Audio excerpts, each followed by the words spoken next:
Hello guys, இன்றைக்கி நம்ம என்ன பார்க்க போகிறோன்னா வெறும் 10 ஸ்டெப்பில் நம்ம வந்து தாஞ்சூர் கற்றுக்க முடியுமா அப்படின்னு சொல்லி தான் பார்க்க போகிறோம். ஆமாங்க, 10 ஸ்டெப்பில் நம்ம வந்து ஈஸியாக வந்து லேர்ன் பண்ணிக்கலாம். அது என்னென்ன ஸ்டெப்புன்னு நான் வந்து சொல்லிடுறேன். ஃபஸ்ட்டு பார்த்திங்கன்னா போர்டு ரெடி பண்ணோம். நமக்கு வந்து போர்டு எப்படி ரெடி பண்ணணும்னா வாட்டர் ப்ரூஃப் ப்ளைவுட் வந்து நமக்கு ஹார்ட்வேர் ஷாப்பில் கிடைக்கும். அந்த மாதிரி வாட்டர் ப்ரூஃப் ப்ளைவுட்டை நம்ம வந்து எடுத்துக்கணும். இப்போ பார்த்திங்கன்னா அந்த மாதிரி தான். இந்த வாட்டர் ப்ரூஃப் ப்ளைவுட் எப்படி கண்டுபிடிக்கிறதுனா, இது கொஞ்சம் கலர்ஸ் பார்த்திங்கன்னா டிஃப்ரெண்ட்டாக இருக்கும். நார்மல் ப்ளைவுட் வந்து நல்லா கலராக ஆரஞ்சு கலர் டோனில் இருக்கும். பட் இது பார்த்திங்கன்னா ஒரு டல் ஃபினிஷிங்கில் இருக்கும். ஸோ இந்த மாதிரி நீங்கள் போர்டு தான் வாங்கணும். அதுதான் வந்து உங்களுக்கு வந்து ரொம்ப நாளைக்கு இருக்கும். அதுக்கப்புறமா நம்ம வந்து இந்த காடா கிளாத் இந்த மாதிரி ஃபுல்லாக ஒட்டிக்கணும். ஒட்டிட்டு மக் பேஸ்ட் ப்ரிப்பேர் பண்ணி அதை வந்து ஸ்மூத்தாக இந்த மாதிரி 2 லேயர் கொடுத்துட்டு இதில் வந்து சாண்ட் பேப்பர் வச்சு தேய்ச்சோம்னா உங்களுக்கு வந்து போர்டு வந்து நல்லா ஸ்மூத்தாக ஆகிடும். இதுதான் வந்து ஃபர்ஸ்ட்டு ஸ்டெப்.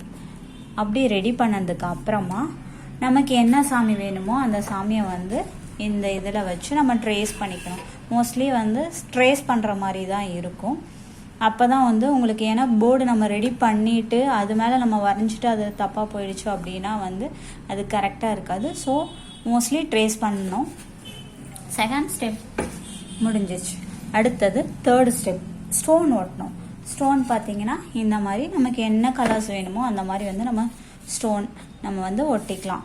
ட்ரேஸ் பண்ணிவிட்டு அந்தந்த எந்தெந்த இடத்துல வேணுமோ அந்தந்த இடத்துல வந்து ஸ்டோன் ஒட்டிக்கலாம். அதுதான் வந்து தேர்ட் ஸ்டெப். அது ஒட்டினதுக்கப்புறமா நல்லா காயணும். காய்ஞ்சதுக்கப்புறமா தான் மக் வந்து நம்ம ப்ரிப்பேர் பண்ணிவிட்டு டிசைன் இந்த மாதிரி மக்கை ஃபஸ்ட்டு ஃப்ளாட்டாக ஊற்றணும். எந்தெந்த இடத்துக்கு வேணுமோ அங்கே வந்து கொஞ்சமாக லைட்டாக வந்து ஊற்றணும். இந்த மாதிரி ஊற்றுனதுக்கப்புறமா அதில் வந்து ஊற்றிட்டு அது ஒரு நாள் இல்லை 2 நாள் வந்து வெயிட் பண்ணணும். அது நல்லா காயும். காய்ஞ்சதுக்கப்புறமா அதில் வந்து நம்ம வந்து வரைஞ்சிட்டு இந்த மாதிரி டிசைன் பண்ணணும். பார்த்திங்கன்னா உங்களுக்கு நல்லா தெரியும்னு நினைக்கிறேன். இந்த மாதிரி டிசைன்ஸ் நமக்கு எங்கெங்கே தேவையோ அங்கங்கே வந்து நீட்டாக நம்ம வந்து டிசைன் வந்து பண்ணிக்கணும். பண்ணிட்டோம்னா நமக்கு வந்து 5th ஸ்டெப் முடிஞ்சிடும். அதுக்கப்புறமா டிசைன் பண்ணதுக்கப்புறமா இந்த டிசைன் மேலே தான் நம்ம வந்து கோல்டு ஃபாயில் வந்து ஸ்டிக் பண்ணுவோம். கோல்டு ஃபாயில்லாம் ஸ்டிக் பண்ணதுக்கப்புறம் இந்த ஸ்டோன் மேலே எல்லாம் கோல்டு ஃபாயில் வந்து இருக்கும். அதை வந்து 7th ஸ்டெப்பாக நம்ம வந்து அதை சுத்தம் பண்ணணும். அதுக்கு கோல்டு ஃபாயில் கிளீனிங் டூல்னு இருக்குது. அதை வச்சு நம்ம க்ளீன் பண்ணணும். அதுக்கப்புறமா வந்து நம்மளோட படத்தை நம்ம அழகாக வந்து வரைய ஆரம்பிச்சிடலாம். இது பார்த்திங்கன்னா இந்த மாதிரி கம்ப்ளீட்டோட வரைஞ்ச படம். 9th ஸ்டெப் பார்த்திங்கன்னா அவுட்லைன் வரையணும். நமக்கு எங்கெங்கே தேவையோ நம்ம அங்கே வந்து பென் வச்சு நம்ம வந்து அவுட்லைன் பண்ணிக்கணும்.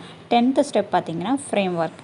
ஃப்ரேம் ஒர்க்கில் வந்து மணி ஃப்ரேம், ஃப்ளாட்டு, செட்டினோட ஃப்ரேம், இந்த 3 டைப் ஆஃப் ஃப்ரேம் இருக்குது. நம்ம அந்த ஃப்ரேம் போட்டால் தான் இந்த தாஞ்சூர் பெயிண்டிங்க்கு ஒரு அழகு கிடைக்கும். உங்களுக்கு இந்த மாதிரி தாஞ்சூர் பெயிண்டிங் கிளாஸஸ் வேணும்னா இந்த நம்பருக்கு கான்டாக்ட் பண்ணுங்கள். தேங்க்யூ ஃபார் வாட்சிங்.